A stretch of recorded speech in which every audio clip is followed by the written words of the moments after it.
Mark, you guys get in a big scrimmage today, but I think they also snuck in a cardio workout on you guys. How was it out there? It was good. It's always fun to be competitive with no games this week. It's nice to get a little compete within the group. So, I mean, it was all good. You guys obviously looking to establish a good defensive presence throughout the playoffs. You feel you kind of get a taste of that today?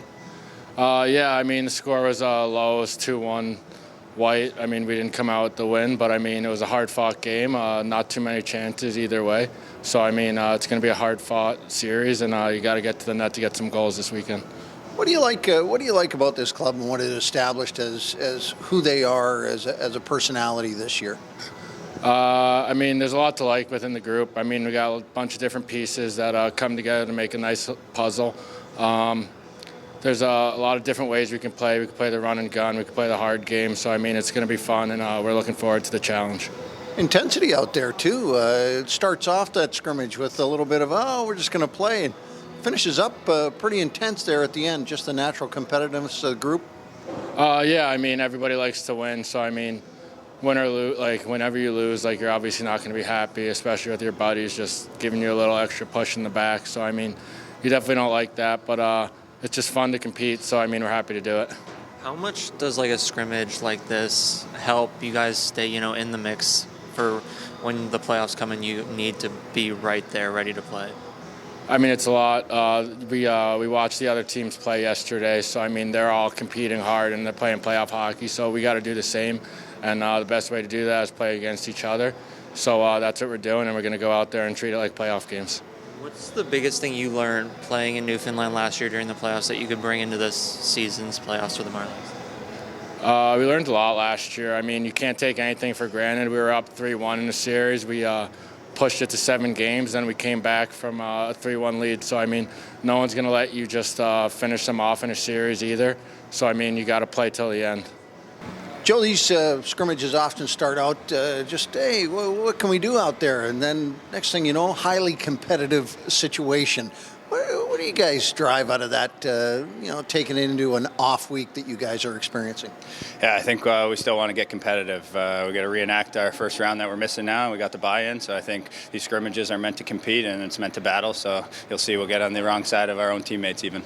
Yeah, and when you get into a situation like this where you continue to, drive through a game, is a conditioning workout just also all got snuck in on you there? Yeah, for sure. I mean, there's not as many bodies, obviously, as playing a regular game, so you're out there every other shift. Can't complain about your minutes in a scrimmage like that, but it's good to stay in shape and definitely keep the competitive aspect involved. Take away from the 4-on-4 situations that they seem to happen a little bit more in the playoffs as well, but what do you take away from that? Yeah, I think the refs are more keen to take 2 at a time, make it coincidental minors, and then you end up 4-on-4. I don't think the refs want to ruin the game by putting a team on the power play, so I think more oftentimes than not, they're going to take one guy from each team and it'll end up in a 4-on-4 situation, so it's good for us to be sharp in that category as well. Not a lot of playoff experience among the group, but you get into this situation where every game means something absolutely important. What do you lean on, or what do you say to these guys, these young guys who haven't been through it before? I think the desire to want to win's got to burn inside of you. This is the most competitive time of year, and if you want to be a hockey player for the rest of your life, I think this is the time you got to come to play. As competitive as it was out there, does it bring the team closer together too?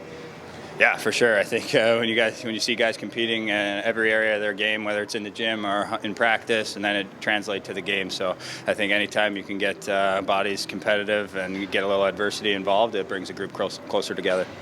Greg, did you just unintentionally get a conditioning workout in there on these guys? I mean, we definitely needed to make sure that we found some days here in this span of time to push them physically.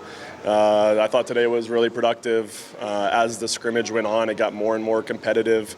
We obviously had some structural things we wanted to work through, but then towards the end, the 4-on-4 play was a great space for them to play more in the free space and the gray area between the structure and the black and white of the game of hockey. And you could tell with the emotions and a little bit of passion towards the end there. It was good for morale as well.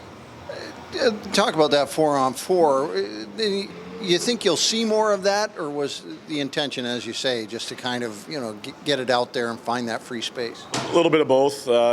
We met and we watched some video and talked about some structure 4-on-4 whether it's face-offs and different things that we want to make sure we're tight on going into the postseason.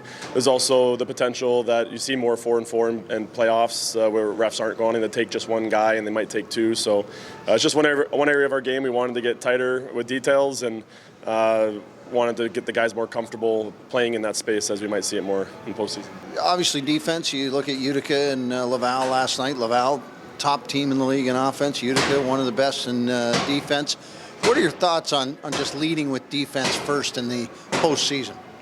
Well, we certainly have to make sure that we're organized and we're structured and, we don't sacrifice defense at all. It's going to be a tough series regardless of which team comes out here against us. And we just want to make sure that our players are sharp with everything that we've been working on all season. And yesterday was very much a structured defensive day. Today with the scrimmage, we wanted to see that structure, but we also wanted the 4-on-4 play to give them some space to make plays.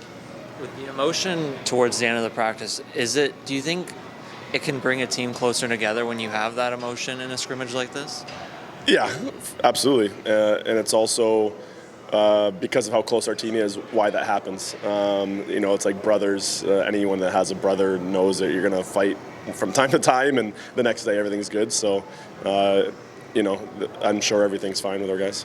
And then that last one, Braden Kressler. What do you see from him coming into, I guess, his first sort of pro little season that is right now? Yeah, he had a good season in junior this year. He just got into the scrimmage today. It's kind of the first opportunity for us to see him within the group. I thought he utilized his speed really well. He's also getting comfortable with the details and systems, so I wouldn't put too much into evaluating how he did, but it was good to see him at the pace of play and doing well.